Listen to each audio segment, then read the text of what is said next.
অধ্যাপক মামুন মাহমুদ সাহেব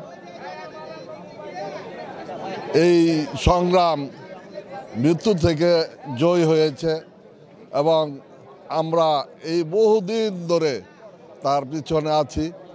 সে যুবদল ছাত্রদল থেকে পর্যায়ক্রমে স্টেপ বাই স্টেপ আগে ছিল জেলার সাধারণ সম্পাদক, এখন সভাপতি আহ্বায়ক হয়েছে। এর জন্য আমরা খুবই আনন্দিত।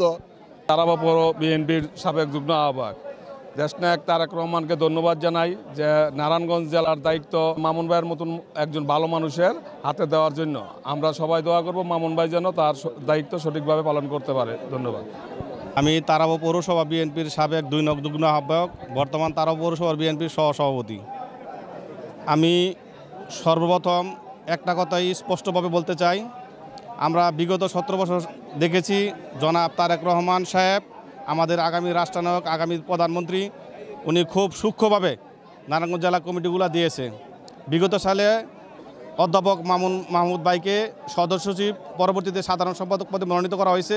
বিগত সালে উনি খুব সুন্দরভাবে সংগঠনকে সুসংগঠিত করে রেখেছে এবং আমি আশা করি আগামীতেও উনি এর চেয়ে আরও বেশি করে শক্তিশালী রূপে সংগঠিত করে আমরা ওনার নেতৃত্বে নারায়ণগঞ্জ জেলা বিএনপি এগিয়ে যাব এবং যে কোনো আন্দোলন সংগ্রামে মামুন ভাইয়ের নেতৃত্বে আমরা বিগত সালেও ছিলাম, বিগত সময়ে ছিলাম, আগামীতে থাকব। পাশাপাশি নারায়ণগঞ্জ চাইরের থেকে যেন এই অধ্যাপক মামুন মাহমুদ ভাইকে নমিনেশন দেওয়া হয়, এটা আমাদের প্রত্যাশা এবং মামুন ভাইয়ের সাথে আমরা সবসময় ছিলাম, এখনও আছি, ভবিষ্যতে থাকবো।